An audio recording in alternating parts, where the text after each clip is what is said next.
Yeah, y'all gonna stop coming in my live talking about this Victor dude, bro. We hooping this year. Y'all gonna see.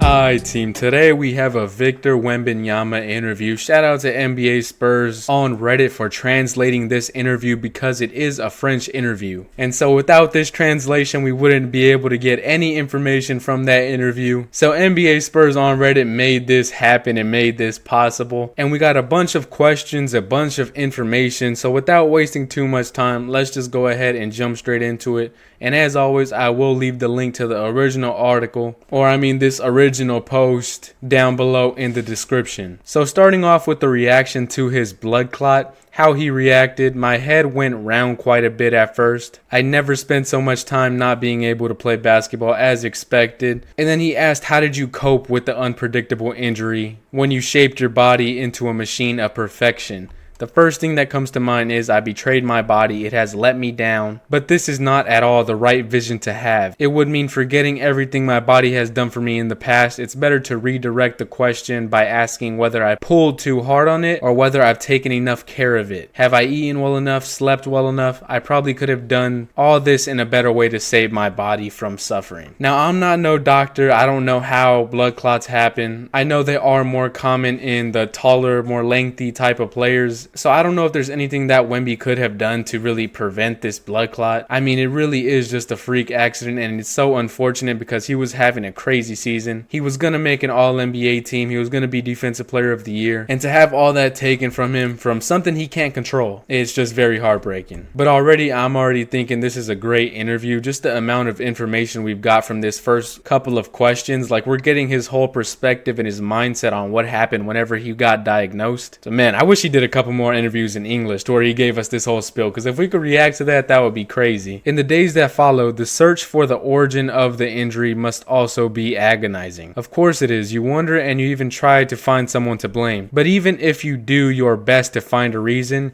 you mustn't dwell on it. After the injury was announced, I quickly started planning everything I was going to have to do to come back as soon as possible. First of all, I had to come back healthy before even thinking about basketball. Some athletes have been forced to end their careers due to thrombosis. Has this crossed your mind? Of course it did. I was afraid I wouldn't be able to play basketball anymore. I think we all sometimes have irrational thoughts about things that are the closest to our hearts. But these kinds of thoughts also change you as a person in a good way. And I mean, that is a good perspective to have. I know after the injury came out, he said like people need something like this to happen to them just so they can understand and appreciate what they have going on right now. And so I'm sure that Victor Wembanyama really cared deeply before even all of this happened, but just the fact that this happened to him, I'm sure it gives him a whole nother perspective and a whole nother side of basketball that he could look to and look forward to as he can play for the rest of his career. He's gotten the taste of not playing basketball for a while now, and so when he gets on the court every day, he's going to be grateful just getting able to lace up his shoes, being able to practice, even though the Spurs don't really practice, but being able to play every game. He's not going to take that for granted. And I'm not saying he did before, but it just adds a whole nother perspective. Just under 5 months will have passed between the discovery of your injury on February 20th. It was a terrible day for me, man. I just laid in bed and I cried all day. And your official return to basketball. Where do you stand in relation to the Spurs recovery plan? I'm right on schedule compared to what was planned, and well ahead of schedule when you look at the history of NBA players who have had this type of problem. We can now say that the thrombosis is officially behind me. Normally, it won't happen again. Now I have to continue with specific work on my shoulder, and above all, get back to my basketball habits. I haven't played 5-on-5 for 5 months now. If I were to have a game tomorrow, it would be risky. There are a lot of reflexes to recover, both conscious and linked to muscle memory. And I think this is why he won't be playing in Eurobasket. I know that's one of the things we went over in the previous videos. It's just not safe to throw Victor Wembanyama out there right now, and I think he understands that, even though he wants to be out there for his country. Being out for 5 months is no joke. I bet if he hopped out right now, he would look like his first summer league game. He would just be looking off balance, and he's just not ready to play real competitive basketball. But the good news is, and I'm not saying like his injury was good at all, but the fact that it happened the time it did, this has a lot of time for him still to recover and be ready for the start of the NBA season. Next season is going to be a pivotal year for trying to make that playoff push and become a winning team. And I'm sure everyone around the Spurs know this. And so the fact that he has enough time to recover and get back to where he was, that's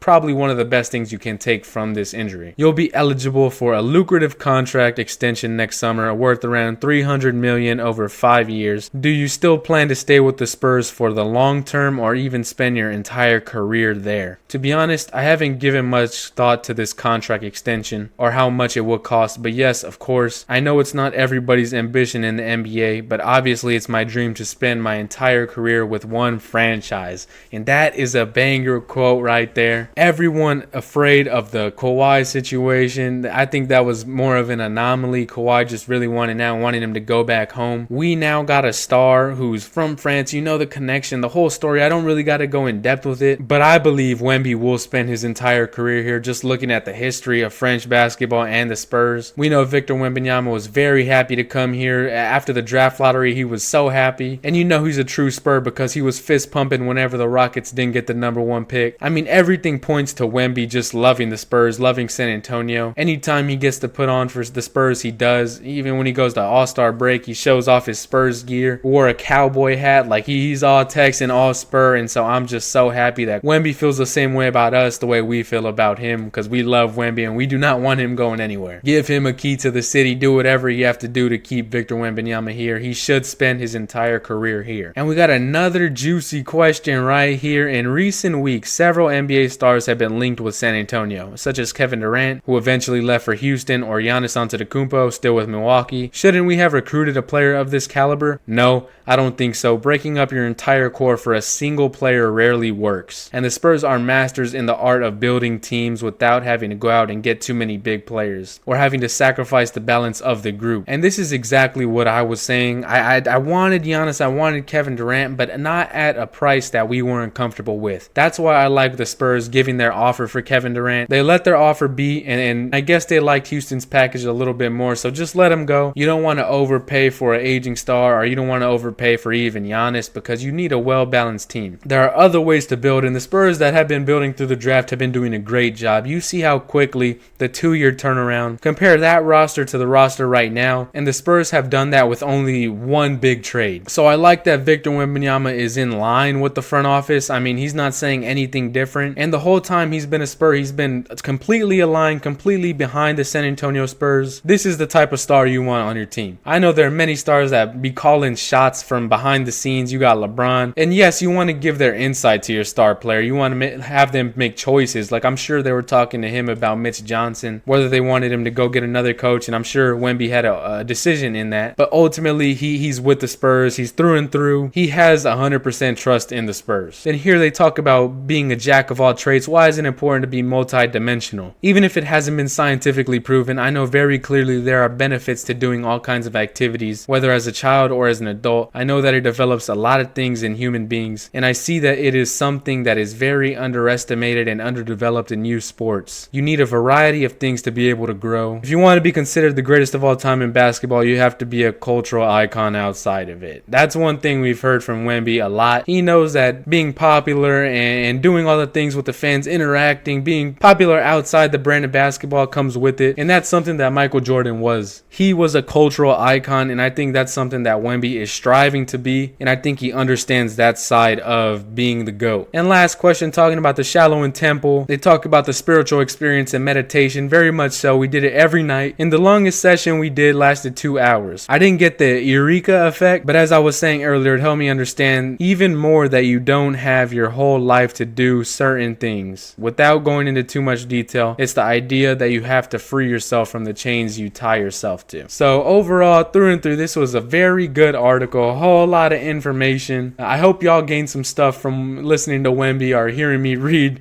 Wemby's words. So with that being said, y'all leave y'all's favorite part of this interview, the favorite question or favorite answer. Mine would probably be him saying he wants to be a Spur for life, or also him saying that you should keep the core together, because those were my thoughts exactly. But with that being said, y'all be sure to leave a like, comment down below, and subscribe to Spurs Spotlight. Until next time, it has been your boy Chris, and I'll catch y'all later. I'm out.